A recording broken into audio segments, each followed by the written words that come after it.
eksploitasi perempuan, jual anak kecil. Hadis Muslim 3299. Anak kecil dipukuli sama Muhammad, padahal itu posisinya anak kecil yang dikawini. Di dalam hadis Nasai 2010.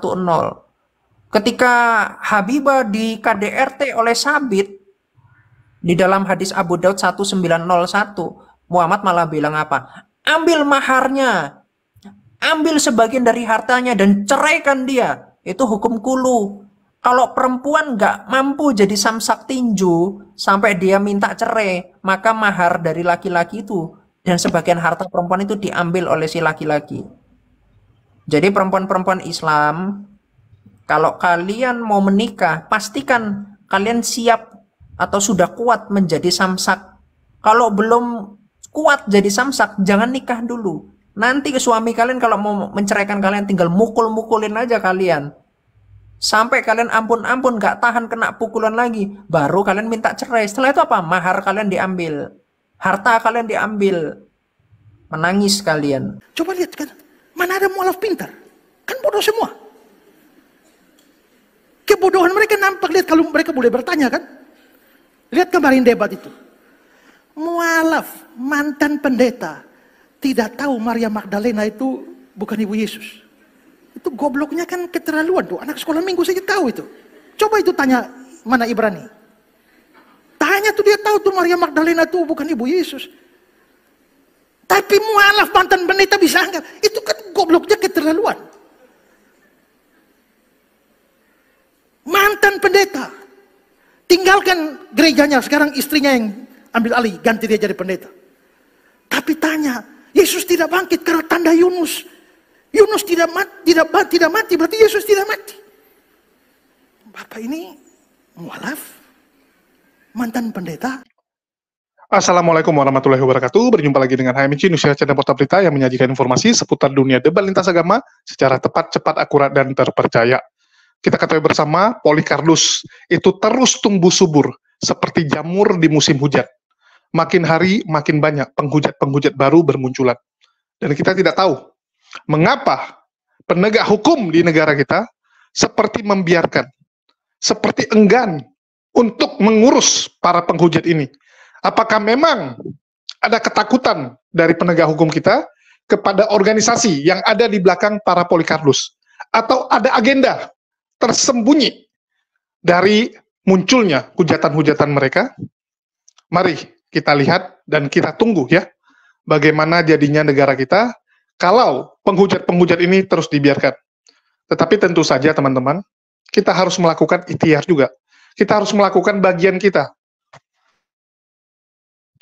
Yaitu dengan cara meluruskan, membantah, dan juga melawan fitnahan-fitnahan Polycarpus ini.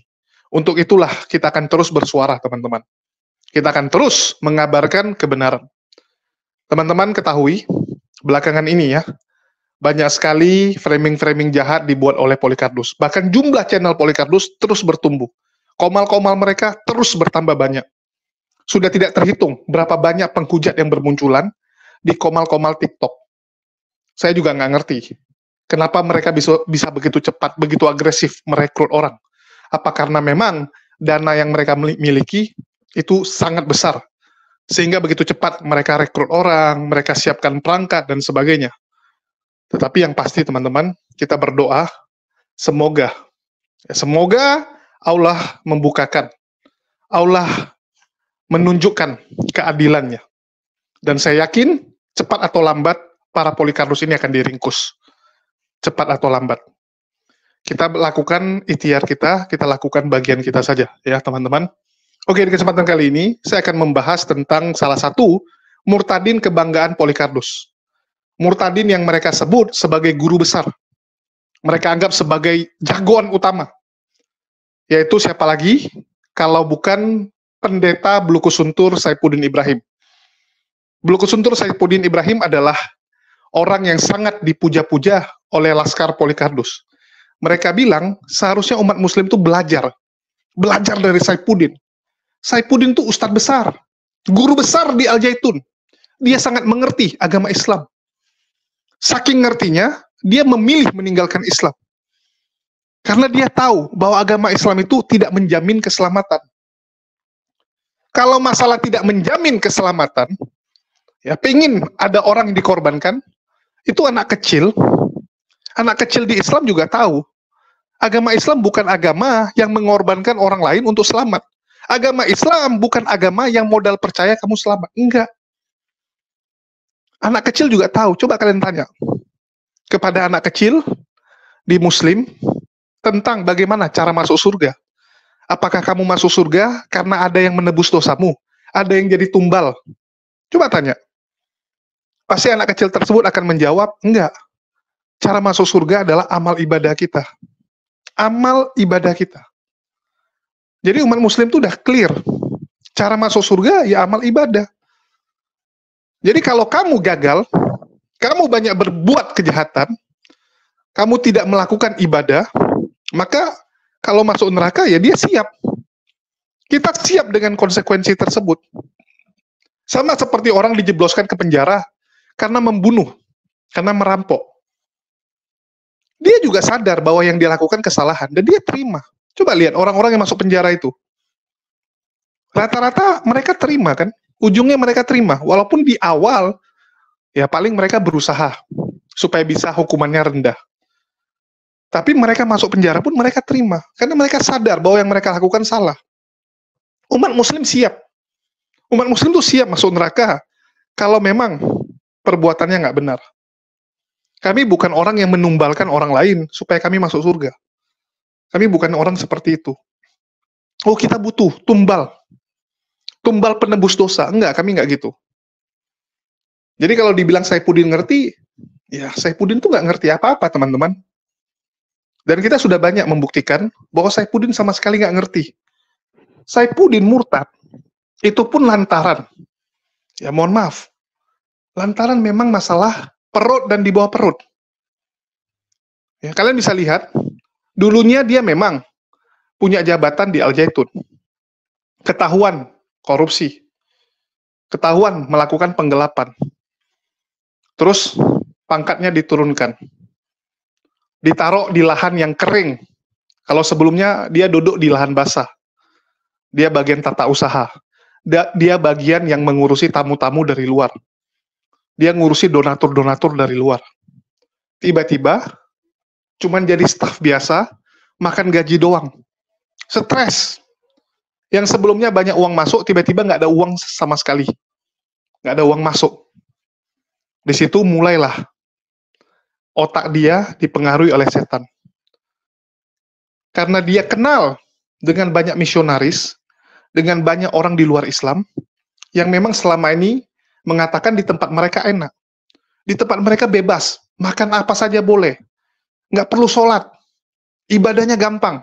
Seperti yang dibilang oleh pendeta Gilbert, gampang, nggak capek, nggak perlu lipat-lipat kaki. Kan begitu.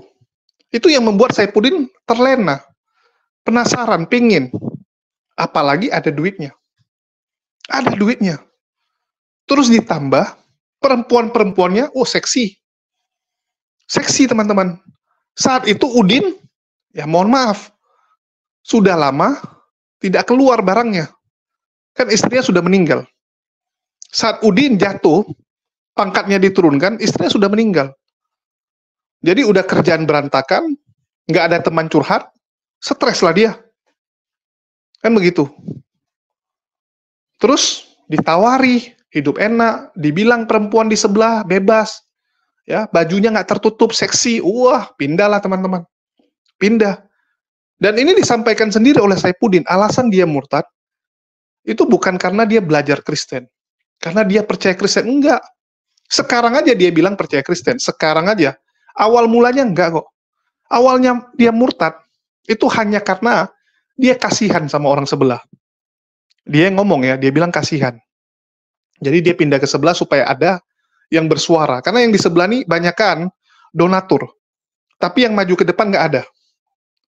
Dia bilang kebalikan dari Islam. Kalau yang Islam ini, yang maju depan banyak. Tapi donaturnya yang sedikit. Nah, kalau di Kristen donatur banyak. Yang mau maju ke depan dikit. Ya udah dia maju ke depan. Itu yang membuat dia murtad. Ini dia yang ngomong ya. Harus perlakukan dengan baik. Memang dahulu-dahulu kemudian kita selek yang sangat hebat ya, karena tentu saja nggak bisa dipungkiri Ya, punya karena- pendapat seperti ini, Karena punya pendapat agama, seperti ini. makanya saya nggak mau beragama lagi. Bahaya Karena pendapat agama, makanya saya nggak mau beragama lagi. Menjawab pernyataan anak-anak saya, emang ini anak-anak saya ini juga orang ya pinter dan sekarang terkenal, dan bisa terkenal ya karena bapaknya juga ya terkenal. Jadi kalau bapaknya terkenal, anak juga ikut terkenal gitu. Oke, komentar-komentar anak saya inilah yang mau saya jelaskan agar ke depan saudara-saudara yang Kristen tidak mamang, tidak ragu tentang pernyataan iman saya dan apa yang saya lakukan selama ini hanya untuk membela orang-orang minoritas, double minoritas. Maksudnya double minoritas itu ya sudah Kristen, ya Cina pula gitu. Dimusuhin habis-habisan sama bangsa saya, bangsa Indonesia ini. Dan apa yang saya lakukan selama ini hanya untuk membela orang-orang minoritas, double minoritas. Maksudnya double minoritas itu ya sudah Kristen, ya Cina pula gitu. Dimusuhin habis-habisan sama bangsa saya, bangsa Indonesia ini. Awal mula saya nggak mau masuk Kristen hanya karena kasihan dengan orang Cina, dan ini kenapa ya Muslim ini makin ganas, makin tidak bagus, maka saya menyatakan diri masuk Kristen dan memberitakan Injil. Karena kecintaan saya kepada Alkitab itu, akhirnya saya harus melawan semua pemahaman selama ini. Apa yang dikatakan oleh anak-anak saya bahwa saya ini adalah ustadz murni, bukan abal-abal, bukan ustadz sembarangan. Dan saya ini adalah dewan guru dari 1000 guru di Zaitun. Saya adalah 12 dewan guru yang memimpin para guru di sana. Jadi itu Anda harus tahu kedudukan saya. Bahkan saya menyukai bahasa-bahasa Arab, Al-Quran, hadis, sunnah, dan sebagainya. Saya menyukai itu. Jadi kalau Anda ragu tentang Saifuddin Ibrahim, anak saya sendiri yang ngomong. Yang ngomong Saifuddin. Dia kasihan dengan orang-orang Chinese yang double minoritas. Dan Chinese ini kaya-kaya. Chinese ini menawarkan kepada dia, kalau Pak Saifuddin mau masuk, terus mau membela agama Kristen, kita backup keuangannya. Itulah membuat Saifuddin pingin. Kan seperti itu teman-teman. Dan terbukti, dia sama sekali nggak ngerti. Nggak ngerti kok. Bahkan Saifuddin sering mengatakan apa? Sering mengatakan, Saya ini peduli, saya bukan menghina, nggak ada maksud dan tujuan saya untuk menjatuhkan Islam supaya masuk Kristen, nggak usah, saudara-saudara nggak usah masuk Kristen. Di Kristen aja banyak penipu, di Kristen saja banyak sekali yang menyakitkan hati saya. Bayangkan alat-alat di gereja saya ini yang baru saya beli, diambil anak rohani saya, si Yopi, Nobin, kerjasama, dibawa ke Yayasan Bethesda katanya. 2 hari diangkut alat-alat itu.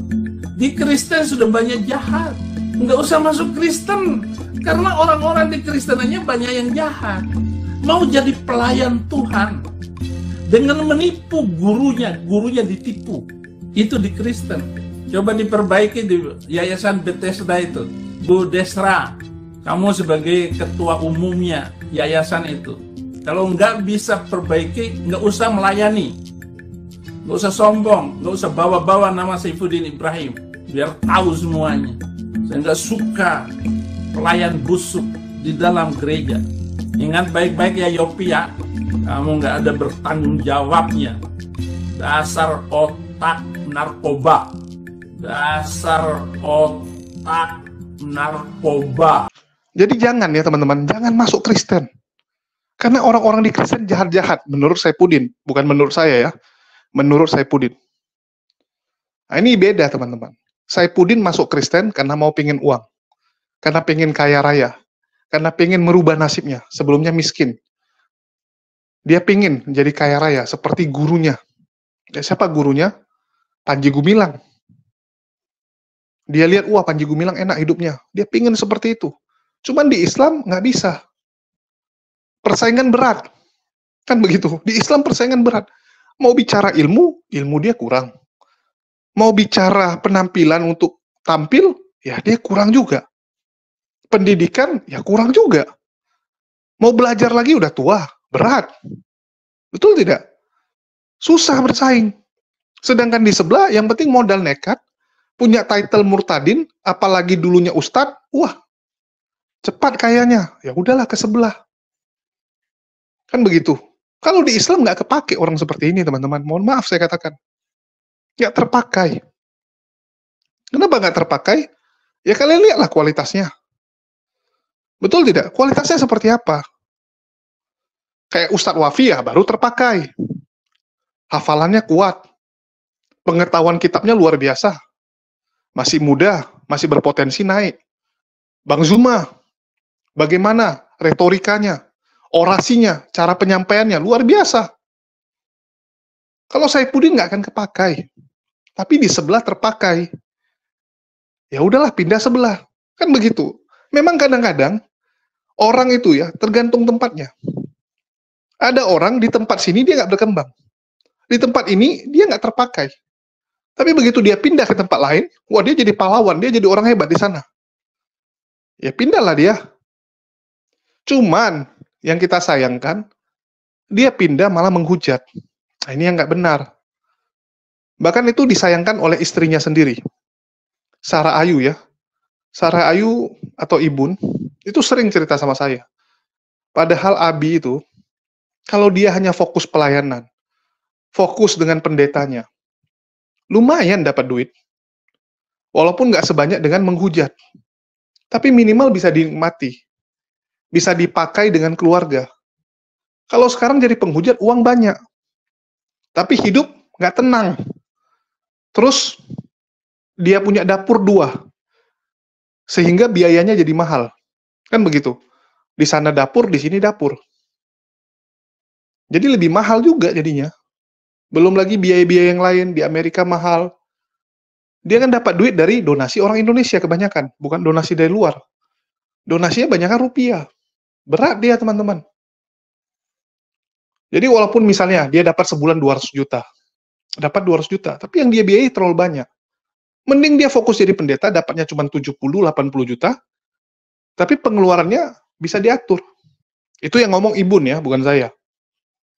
Ibun menyayangkan bahwa si Saipudin ini malah jadi penghujat. Itu pun, menurut Ibun, gara-gara penonton-penonton inilah. Gara-gara donatur-donatur inilah. Donatur yang kecil-kecil ya, bukan yang besar, dia bilang. Yang ngasih cuma gopek, 1.300.000. Tapi selalu menyuruh Saipudin, hujat bang, hajar, Abi. Hujat Islam lebih banyak, Abi. Bongkar, Abi. Itu yang kurang ajar. Donatur seperti itu. Saipudin udah jelas ya ilmunya seperti apa, alasan dia murtad kenapa. Jadi memang demi uang. Dan kita akan bandingkan dengan seorang mualaf yang sekarang menjadi penceramah. Luar biasa teman-teman. Kalau yang ini kebalikannya. Meninggalkan harta benda demi hidup tenang, hidup damai, ya, demi hidayah. Demi Islam dia meninggalkan harta benda. Ini kebalikan dari Saipudin, teman-teman. Ya, kita coba dengar dulu. Islam yang seharusnya, walaupun menurut saya terlahir Islam. Tapi sudah kenal Islam waktu masih kecil itu? Di Indonesia kan kenal Islam banyak banget. Sekeliling kita Oke, maksudnya di lingkungan di rumah gitu, maksudnya oh saya ini Islam atau bukan gitu. Sudah berpikir terombang-ambing sih jatuhnya ya. Oke. Karena memang apalagi sekolahnya nggak sebentar tuh, TK sampai SMA sekolah Katolik gitu ya. Udah gitu lebih dekat banget ke keluarga yang Tionghoa yang memang kebanyakan Buddha. Dan apalagi setelah akhirnya udah berusaha nyari kerja, usaha yang sampai di Thailand itu udah sampai akhirnya mulai benar-benar dalemin belajar Islamnya memang pulang dari Thailand 2017. Masya Allah. Tapi sama nenek itu berapa tahun kok? Dari SD sampai kelas 4, terus di SMP juga sekitar setahun 2 tahun itu tinggal sama nenek lagi. Tapi memang lingkungannya udah memang ngikutin lingkungannya apa yang nenek ajarkan lah ibaratnya ya. Dan di rumah nenek kan ada meja abu ya, buat kalau pai-pai pakai dupa gitu. Ikut juga itu ya. Jadi ya karena penasaran sih waktu itu memang ya, dan belum mikirin proses pencarian sih memang selepas dari waktu kecil itu. Ya karena juga masih kecil kan nggak mungkin langsung pikirannya masalah keyakinan ya mungkin ya. Ya mungkin seumuran masa kecil, masa bermain lah ya berpikirnya ya. Nah tapi waktu itu ketika masuk di sekolah itu kok merupakan perbedaan dari secara keyakinan, kepikiran nggak? Kan saya kan misalnya dari nenek Buddha nih gitu. Pikiran nggak kok misalnya saya sekolah di situ? Mempertanyakan mah ada ya. Tapi merekanya menerima dengan baik sih, karena Cina-Cina juga dia mah, jadi ya udah gitu. Oh memang teman-temannya juga rata-rata yang masuk. Kebanyakan kalau di sekolah Nasrani, sekolah Katolik atau sekolah Kristen memang kebanyakan yang Chinese juga, gitu ya. Jadi bagi mereka gak masalah, dan di sekolah Islam aja perlu waktu ya untuk sampai mereka ke tingkatan taat, mempermasalahkan taat akidah, apalagi di sekolah itu. Jadi ya pokoknya dia teman main kita, sekolahnya sama. Jadi masih jauh dari kepikiran tentang itu, walaupun mulai muncul kayak pertanyaan lah patung gitu yang disembah gitu kan. Oh sudah ada pertanyaan kayak gitu? Iya, sudah mulai secara fitrah ya itu seharusnya ya. Pernah ada survei bahwa orang yang seumur hidup nggak pernah dikenalkan dengan Islam atau Nasrani atau agama apapun, maka akalnya itu secara fitrah akan menganggap Tuhan tuh harusnya satu gitu. Harusnya satu. Ya, jadi ya harusnya kepikiran orang-orang. Mungkin itu statement, kenapa ada statement yang bagus dan bijak juga nih. Sebenarnya kalau secara merujuk di keyakinan manapun segala macam, yang merujuknya memang Tuhan itu ya Allah, cuman dan itu satu gitu ya. Terus satu. Kalau nggak satu kan berarti dia tidak yang maha kuasa dong. Ada saingannya, ada tandingannya. Ya. Kalau ternyata enggak, yang ini lebih kuat, ya udah berarti ya tetap ada satu yang lebih most powerful itu kan. Iya. Terus waktu di SMP udah mulai kepikiran? SMP mulai kepikiran lebih lanjut gitu ya. Apalagi temen yang paling dekat justru termasuk yang pada dari Buddha. Tapi ya influence dari merekanya nggak terlalu, karena merekanya juga belum nyampe yang tingkatannya Buddha yang taat atau Nasrani yang taat. Ya lebih ke pergaulan aja. Pergaulan. Tapi status di ininya tertera di formal sebagai apa agamanya? Oh, Islam memang tulisannya. Oh sudah Islam. Sudah Islam memang tulisannya. Kalau kayak apa ya, kartu ya KTP. Kalau ini kakaknya lah masuk dalam kakak gitu. Terus di sekolah kan pasti ada agama gitu. Ada pelajaran Islam ikut belajar juga? Oh nggak ada. Jadi ikut pelajaran Katolik. Kalau waktunya ada harus ke gereja, yang memang di dalam jam pelajaran ya udah ngikut gitu. Makanya jadi pernah ke gereja gitu. Nah begitu sudah SMP memang latar belakang sama nenek juga Buddha, terus memang ada secara status identitasnya sebagai seorang Islam Muslim lah ibaratnya, terus sekolah di Katolik itu mulai bertanya-tanya nggak itu tuh waktu SMP? Mungkin kalau SD kan mulai ada pertanyaan 1, 2 gitu tuh udah mulai arah-arah titik hidayah tuh ya. Mulai. Nah di SMP seperti apa? Mulai karena ada statement unik yang memang baru didengarnya setelah memang sudah jalanin Islam ya. Ada ucapan yang disebutkan Tuhan itu ada 2 katanya. 1, Tuhan yang menciptakan kita. 2, Tuhan yang kita ciptakan. Itu dapat dari mana tuh? Emang dari film sih. Dari filmnya ini tahu nggak? Amir Khan tuh. PK. Iya. Oke. Terus sebut gitu.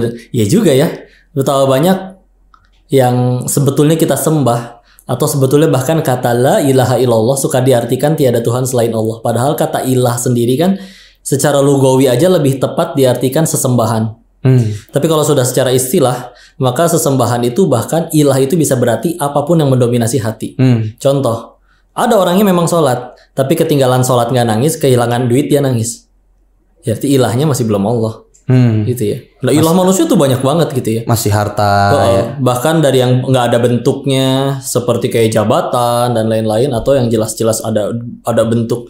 Karena emang manusia tuh setelah nanti belajar ya, ada disebutkan ada salah satu ghorizoh yang manusia miliki, naluri, itu adalah namanya ghorizoh tadayun, di mana dia tuh punya naluri untuk mengagungkan sesuatu. Seateis-ateisnya orang, coba pas dia dalam liftnya jatuh, oh my god teriaknya. God yang mana dulu nih bro? Ya kan? Beda dulu. Jadi secara naluri pasti sadar dirinya itu tidak simsalabim ada. Iya. Nah, oke, dari SMP, SMA sama seperti itu prosesnya juga. SMA sudah digeprek masalah kehidupan. Oke, geprekannya seperti apa itu? Karena emang kan kenal Allah yang saya tahu ma'rifatullah tuh gerbangnya 2 ya. Satu dengan gerbang syukur, 2 dengan gerbang tobat. Oke. Gerbang syukur tuh suka kebablasan orang. Karena nikmat. Kan ya, pernah lihat nggak ada orang yang lagi gajian, dia malah teriak, kenapa cuma segini? Di luar sana demi Allah ada orang yang ngarep pengen punya gaji, lu punya gaji, malah teriak kayak gitu kan? Karena suka kebablasan, maka orang yang kebablasan mau nggak mau Allah panggil dia kembali dengan ujian kesempitan, yang mau nggak mau nanti dia bertobat, ya kan? Kalau zaman sekarang yang paling umum kejepit pinjol, atau gara-gara habis duitnya main slot ya gitu ya. Dan di saat itu qadarullah, dia usahanya waktu itu sempat jatuh, bangkrut, dan memang izin saya bercerita ini ditegaskan sekali lagi bukan berarti mendiskreditkan kedua orang tua kami. Justru ini jadi jalan perjuangan bagaimana mereka itu luar biasa, anugerah terbesar dari Allah karena bertahan menghadapi semua kepahitan tersebut. Semoga diri ini bisa menjadi pahala jariah bagi papi, bagi mami, dan yang insya Allah nanti nonton. Nah, jika ada kebaikan dari diri ini pun semuanya pasti dari beliau ya. Qadarullah waktu itu saya bangkrut, dan memang kalau kita tarik lebih jauh ya, orang Cina itu ke Indonesia yang saya tahu ada 3 gelombang dari zaman tahun 700-an kayak Wong Fei Hung, depannya botak belakangnya dikuncir, dan juga zamannya abad ke-14 Laksamana Madya Cheng Ho, dinasti Ming. Lalu yang terakhir itu adalah zamannya Ip Man. Di 1900-an awal dijajah. Ketika akhirnya lari karena Jepang itu di utaranya Cina, mereka pasti ke selatan. Ada yang berhentinya di Hong Kong, ada yang berhentinya di Thailand, ada yang berhentinya di Sumatera, waktu itu keluarga kami berhentinya di Belitung.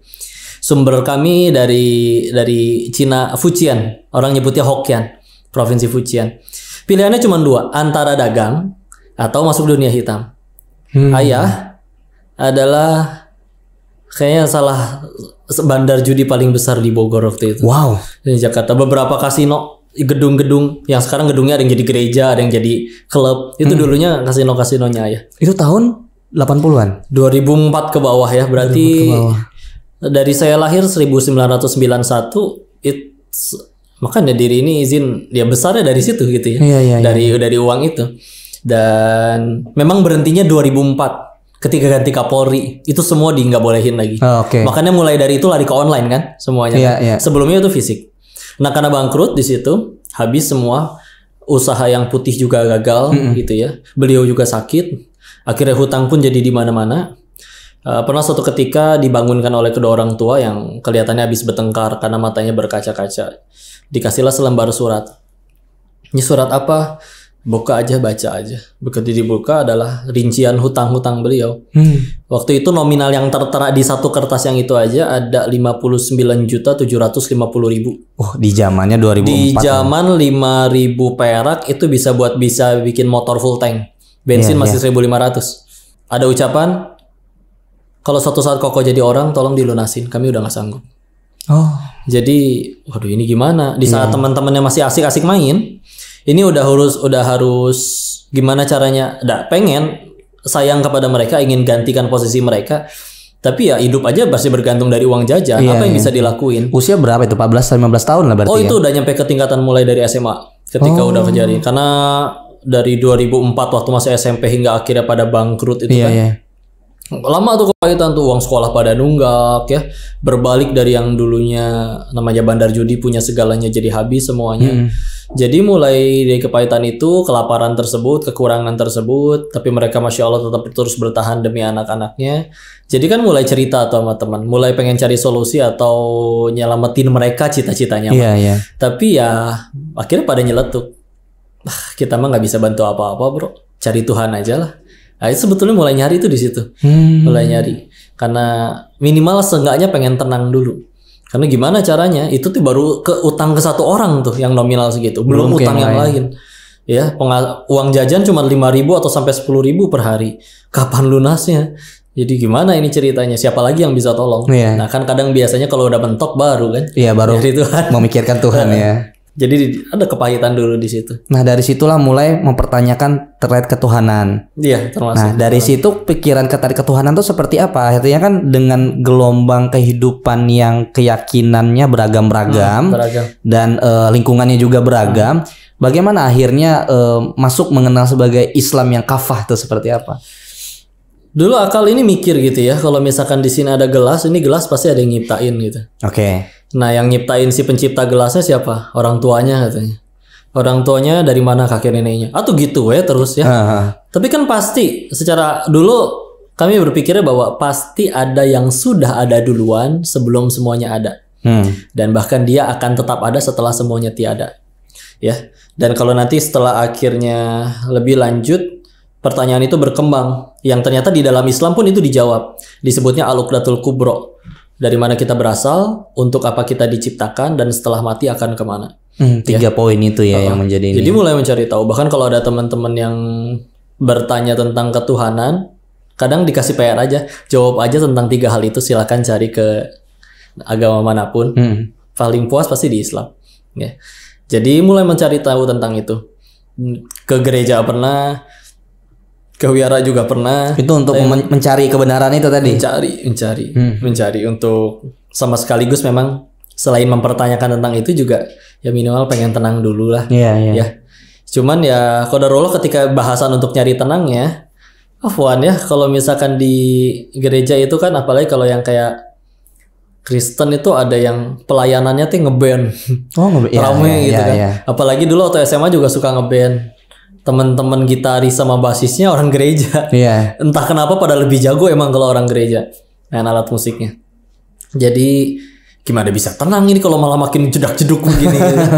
Kan ada beberapa yang ada info dari teman-teman yang Nasrani juga dulu di sekolah. Bahkan ada yang karena mereka nyebutnya memuji Tuhan dengan segala cara. Jadi yang dipanggil tuh DJ di dalam gerejanya. Terus kalau di dalam Buddha tenang dia memang. Ya, cuman ketauhidannya nggak terjawab menurut saya. Karena kalau kita tadi ngebahas misalkan pernah nonton film Sun Gokong nggak zaman dulu? Nonton dong. Era tahun 90-an lahir itu pasti nonton itu di tahun 2000 tuh. Diceritakan banyak dewa, Buddha juga nggak cuma satu, tapi tidak diceritakan mana yang telah ada duluan dan menjadi wasilah atau menjadi asbab adanya dewa-dewa atau segala hal yang lain. Tahu-tahu jarangnya banyak. Kadang ada yang bahkan pembagian job desk-nya nggak jelas. Kamu dewa gunung ya, kamu dewa petir, dewa cinta ada lagi ya. Dan itu nggak menjawab dari yang tadi dari mana kita berasal. Karena pasti satu sih. Karena kalau misalkan ada 2, pasti yang satu ini berasal dari yang lainnya. Jadi pasti dari satu gitu, nggak mungkin nggak. Ya. Dan Islam kan punya jawaban tentang itu ya. Bahwa ketemu itu waktu itu. Ketika akhirnya buka-buka Al-Quran yang ngeliat-liat ya betapa banyak kan kayak lillahi ma fis samawati wal ard, bahwa segala yang ada di langit bumi milik Allah. Ayat-ayat yang begitu banyak di dalam Al-Quran menyebutkan bahwa Allah menciptakan, dan juga contoh Al-Baqarah ayat 117 badi'us samawati wal ard. Badi itu menciptakan, beda dengan kholik. Kholik itu menciptakan asli ada contohnya. Saya bikin gelas nih, saya menciptakan gelas. Kalau ada orang yang pernah bikin gelas sampai dia punya ide bikin gelas itu kholik. Tapi badi itu menciptakan yang tanpa pernah ada contoh sebelumnya. Ya, makanya itu menjadi dasar kata bid'ah juga, menciptakan sesuatu yang belum pernah ada. Ya. Jadi bahkan ditegaskan itu bahkan dari sudut pandang logawi ya, bahasanya aja sedetil itu. Oke, berarti dari Allah. Terus untuk apa kita diciptakan? Oh, ini ayatnya lebih tenar lagi. Az-Zariyat 56 ya kan? Wa ma khalaqtul jinna wal ins illa liya'budun. Ciptakan buat ibadah. Mau dipertegas lagi Quran surat ke-6 Al-An'am ayat 162-nya. Qul inna sholati wa nusuki wa mahyaya wa mamati lillahi rabbil alamin. Jadi nggak cuma sholat, ibadah, bahkan hidup mati kita pun untuk Tuhan Rabb semesta alam. Jadi oke, terjawab. Dan walaupun waktu itu juga mulai mengkritisi, ini tentar dulu nih, ini emang buku ciptaan siapa? Iya. Dan kalau mau dicari kan, udah lengkap sekali, Masya Allah ya. Ada dulu mah sebelum ada Dr. Zakir Naik, ada Ahmad Didat ya. Sekarang ada yang juga terkenal Ustaz Syekh Yusuf Estes. Dan itu terjawab bahwa itu tuh memang justru nggak masuk akal kalau itu buatan tulisan tangan Muhammad atau tulisan manusia, ya. Sehingga oke, itu udah selesai bab itunya. Tapi itu sebelum berangkat ke Thailand atau Belum. Itu belum ya? Belum. Oke. Belum. Dan akhirnya yang ketiga, dari mana kita berasal, untuk apa kita diciptakan, dan setelah mati akan kemana? Ya udah, ya setelah mati akan kemana, Islam juga punya jawaban. Walaupun akan ada yang berkata, ya kan lu belum pernah mati bro. Oke, belum pernah mati. Tapi mengutip perkataannya Dr. Zakir Naik bahwa Al-Quran itu bukan book of science, tapi book of science. Bukan buku pengetahuan, tapi buku tentang tanda-tanda. Dan kalau misalkan sekarang 80% ya. 80% hal yang disebutkan di Al-Quran itu benar, dan disebutnya 14 abad yang lalu, akhir-akhir ini modern science baru membuktikan bahwa itu benar. Meskipun Al-Quran telah menyebutkan 14 abad yang lalu, sisa 20%-nya belum ketahuan nih. Yang gaib, seperti mati akan kemana. Tapi kalau secara logis, menurut orang yang benar-benar logika banget seperti Dr. Zakir Naik, kalau dari suatu acuan tersebut 80% aja udah benar dan makin terbukti ada lagi kebenaran-kebenaran yang lain, maka sisa 20% juga pasti benar. Ya, itu logis banget. Ya. Ya udah, jadi ya itu mulai terjawab tuh. Bahkan jadi memang sudah mulai sholat ketika itu. Oh, sudah mulai sholat waktu itu? Sudah mulai sholat, walaupun ya balelo ya, bacaannya nggak benar, bacaannya nggak pada hafal. Ya, mulai dulu lah ya. Ya, karena memang ya ketika memang mulai sholatnya itu juga memang sudah mulai masalahnya belum beres, tapi kok lebih enak ya. Lebih enak. Sudah mulai menemukan kedamaian ya ketika walaupun banyak masalah. Belum kelar masalahnya. Iya. Belum kelar masalahnya, tapi lebih enak. Nah, terus ketika mulai mencari kebenaran terkait keyakinan itu sendiri, membandingkan juga, terus ujuk-ujuk ke Thailand tuh ngapain kok? Itu lemahnya iman kalau mau jujur. Karena kondisi ketika itu masalah keuangan itu belum beres. Ya, karena belum beres tadi belum kan. Belum beres. Maka tahu-tahu ditawarin, mau nggak kerja di sana? Ya, kerja apa bos? Itu kan lulus 2009 lulus SMA, 2012 kuliah di Bandung, diploma, beres di Jakarta setahun setengah, dan si bos narik 2014 mau nggak ikut ke Thailand itu. Ya, kerjanya apa? Ternyata dia punya usaha di sana, punya kasino. Kasino. Punya kasino. Tempat judi. Bukan kasino temennya Dono ya. Iya. Udah gitu jadi bidang IT-nya karena ngerti IT waktu itu kan. Ya udah akhirnya berangkat di sana total tuh 3 tahun, 1 bulan, 10 hari. Oh, sampai apal. Pokoknya dari 5 Februari 2014, pulang tuh 15 Maret 2017. Tujuannya untuk menuntaskan yang di rumah itu. Karena ya memang pemasukan besar banget sih. Awal masuk aja 6 juta. Setelah sebulan naik jadi 7 juta. Udah gitu setelah setahun jadi 11, setelah 2 tahun jadi 20 juta per bulan, umur 23, 24.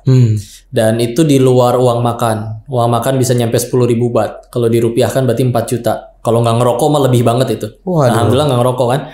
Udah gitu tiket pulang pergi setahun 3 kali ditanggung. Jadi gaji tuh 20 juta per bulan tuh utuh. Utuh aja ya, karena makan sudah tersedia. Iya, tempat tinggal dikasih apartemen. Wow. Ya. Memang kalau yang jahat-jahat atau yang haram-haram itu mudah ya. Enak gitu. Padahal kalau Allah sudah tentukan, Dennis, rezeki kamu bulan ini 1 miliar. Kalau kata Allah sebulan itu segitu, mau pakai cara halal atau haram tetap segitu udah dapetnya. Nah, ini kan udah akhirnya masuk tuh ke sana tuh 2 tahun. Ngejawab nih sama pernyataan tadi. Kenapa akhirnya kepikiran ketika memang sudah akhirnya tetap iman saat itu masih lemah, akhirnya kepikiran dan memantapkan diri ke Thailand di kasino nih gitu kan. Kok kepikiran lagi untuk mau hijrah? Karena waktu itu ngalamin kepahitan kan, kepahitan tuh nggak enak ya. Lapar ngelihat mungkin adik nangis pengen beli sesuatu juga nggak kebeli. Kita bahkan pernah nyampe orang tua waktu itu kondisinya ketika memang sedang pailit, memang nggak pegang uang sepeser pun. Akhirnya nanya ke anak-anak, ada yang punya tabungan nggak? Dulu nabung dari uang jajan sehari 1.000 perak, 1.000 perak, 1.000 perak, dibeliin beras untuk kita makan sama-sama. Ya, nyampe ketika di kondisi itu kan jelas nggak enak. Dan utang juga belum pada beres. Belum lagi kalau ada yang nagih. Kan nagih nggak ada debt collector nagih bawa buah. Masya Allah kita ngaji bareng, nggak ada kayak gitu ya. Pasti ucapannya nggak enak, gedor-gedor dan yang lain-lain. Maka ini mesti gimana? Tetap perlu duit gitu ya. Tahu-tahu ditawarin dengan sebesar itu kan di sana. Jadi ya sudah, dengan lemahnya iman berangkat. Apalagi toh karena orang kan penasaran ya. Kadang kalau ada tulisan di jalan, spanduknya tulisannya jangan tengok kiri, nengok kiri. Iya betul. Sesuatu yang dilarang tuh malah kita kepo ya. Malah jadi, sedangkan ketika kayak gitu kepanasan, misalkan di jalan ngelihat enak ya orang mah adem tuh naik mobil mewahnya gitu ya. Kita memisahkan jalan kaki, kita misalkan panas-panasan. Jadi dengan segala penasaran itu, karena apalagi belum belajar agama mendalam, jadi ya dunia tuh kayak masih luar biasa yang menggiurkan banget ya. Dengan lemahnya iman, balik lagi berangkat ke sana, yang justru walaupun disesali itu menguatkan ya, karena akhirnya banyak pengalaman di sana yang istilahnya ketika akhirnya sudah di Indo digoda lagi dengan hal-hal seperti itu nggak mempan gitu, karena udah ngalami hikmahnya di Thailand. Ya kan saya tahu sendiri ya Thailand ya. Tadi uangnya seperti itu. Perempuan di sana kan juga pada kurang bahan. Kasihan ngelihatnya kayak pengen nafkahin gitu ya. Ngasih mau kena maksudnya. Oh iya. Gitu ya. Tapi jangan sampai ketemu cowok ya.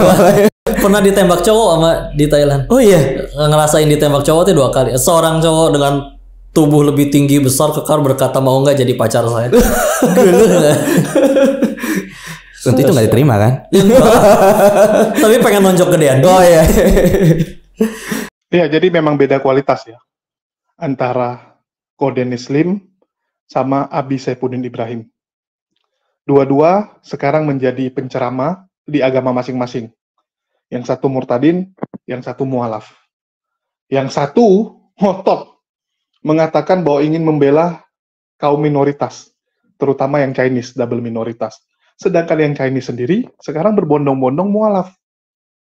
Sekarang lagi banjir orang Chinese mualaf, teman-teman. Jadi kita nggak perlu Saifuddin. Sejak kapan orang Chinese butuh Saifuddin? Enggak. Malah ini mempermalukan suku Tionghoa.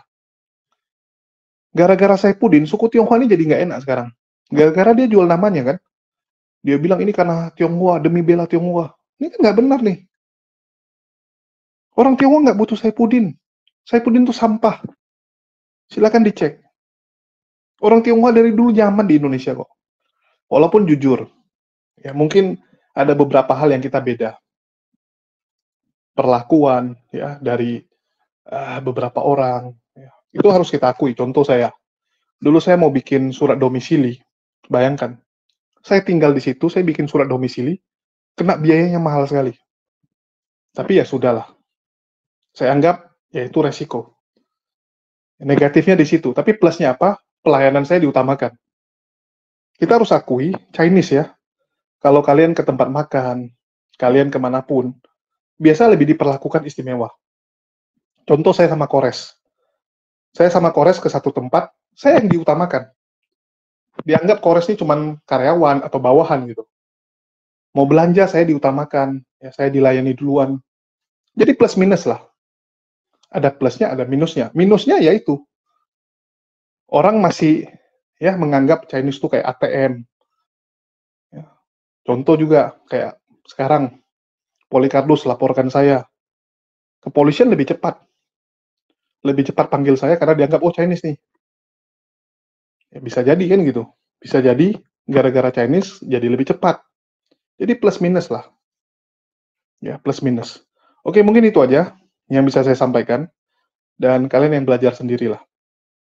Kalau Saifuddin ini, saya rasa ya, memang sampah yang harus kita buang, dan sekali lagi saya menunggu dari teman-teman Kristen yang berani speak up, yang mau menjaga toleransi, menjaga kedamaian, dengan berani mengatakan bahwa Saifuddin ini perusak. Karena jelas dari kepolisian sendiri sudah menetapkan bahwa Saifuddin ini adalah penghujat. Jadi kenapa lagi dibela? Kan aneh. Orang yang udah jelas-jelas bersalah kok dibela. Kecuali belum ditetapkan, bolehlah kalian bela. Ini udah kok, udah fix. Nah, ini konyol ya. Oke, mungkin itu aja yang mau saya sampaikan. Makasih buat teman-teman semua yang udah nyimak dan mendukung channel ini. Makasih buat semuanya. Di akhir kata saya ucapkan, wassalamualaikum warahmatullahi wabarakatuh. Sampai jumpa di lain kesempatan.